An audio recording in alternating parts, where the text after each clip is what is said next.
Well, the federal government is now investigating dozens of colleges it believes are not doing enough to stop anti-Semitism, and those include all three schools in the Auraria campus in Denver, which, as you might recall, saw those large pro-Palestinian demonstrations last year. Well, some believe the very pro-Israel Trump administration is just out to punish those who see things differently. Denver 7's Ryan Fish looking into those concerns tonight.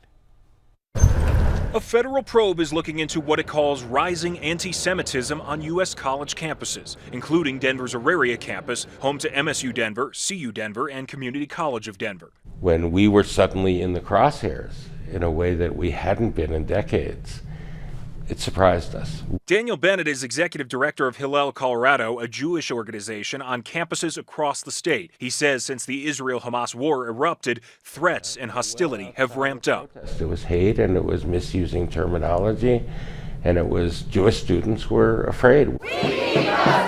Bennett feels college administrators at Auraria let large pro-Palestinian demonstrations get out of hand. You cross the line when you take your problems with this government of Israel and become hatred of Jews on campus, and that's what's happened. But he also believes after months of discussion, Colorado's college administrators are better prepared now.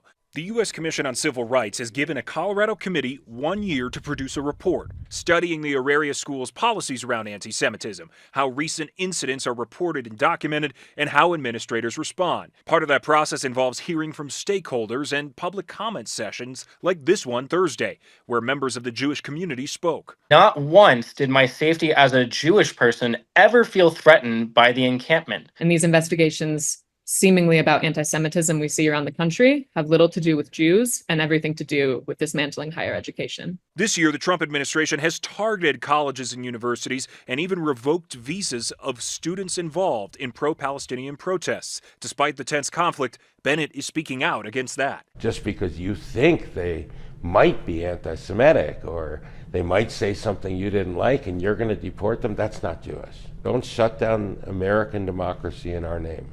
Even if it helps our students, there are better ways to protect Jewish students. In a statement, the Auraria campus tells us in part, quote, the institutions on the Auraria campus remain dedicated to fostering an inclusive and respectful environment for all campus community members. Hate and discrimination have no place on campus. In downtown Denver, Ryan Fish, Denver 7.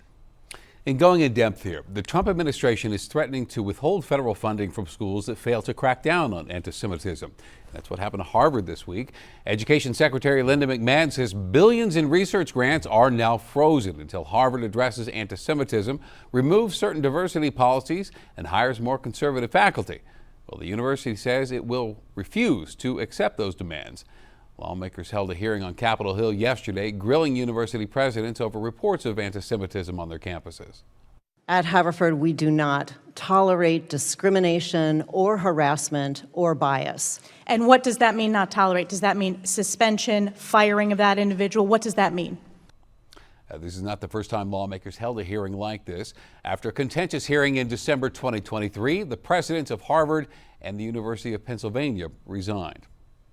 Well, last night, pro-Palestinian protesters disrupted part of the library at Columbia University.